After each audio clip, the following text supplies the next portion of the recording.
اور اسی طرح چوتھے نمبر پر آنے والے کو ایک مرغی کے جتنا اور سب سے آخر پہ آنے والے کو ایک انڈا صدقہ کرنے جتنا ثواب ملتا ہے۔ تو ہمیں کوشش یہ کرنی چاہیے کہ ہم سب سے پہلے جائیں تاکہ ہمیں سب سے زیادہ اجر و ثواب ملے۔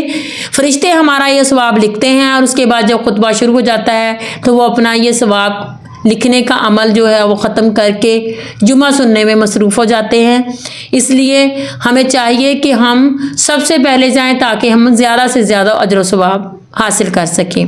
تو آج میں نے آپ کو جمعہ کے دن کی فضیلت کے بارے میں بتایا، کچھ ہم نے قاری عمر سے بیان سنا کہ کس طرح سے اللہ پاک نے ہمیں کیا حکم دیا ہے۔ تو میرے بھائیوں، کوشش کریں کہ جمعے کے دن کو آپ عید کے دن کی طرح سے تیاری کریں، اس کے لیے خوشی محسوس کریں، اس کو ذوق و شوق سے پڑھیں، اللہ پاک کے حکم پر عمل کریں، اور سب سے آخر میں جو اللہ پاک نے ہمیں آیت مبارکہ میں بتایا ہے، خطبہ سننے کے بعد جمعے کو ادا کرنے کے بعد زمین پر پھیل جائیں اور اپنا رزق تلاش کریں، اس رزق میں برکت اللہ پاک دیتا ہے۔ تو ہمیں چاہیے کہ ہم ذوق و شوق سے جمعہ پڑھیں اور اپنے بچوں کو ساتھ لے کے جائیں تاکہ ان کو شروع سے ہی جمعہ پڑھنے کی عادت پڑے۔ تو اللہ پاک ہم سب کو اپنے احکامات پر چلنے کی توفیق عطا فرمائے۔ پلیز چینل کو سبسکرائب کریں اور بیل آئیکن کے بٹن کو دبائیں تاکہ میری اگلی ویڈیو بھی آپ تک پہنچ سکے، اور ویڈیو کو لائک کریں اور دوسروں کے ساتھ شیئر بھی کریں تاکہ یہ اجر و ثواب جو ہے یہ آگے آگے منتقل ہوتا رہے اور ہم سب کے لیے یہ نجات کا باعث بنے۔ وما علینا الا البلاغ المبین۔ السلام علیکم۔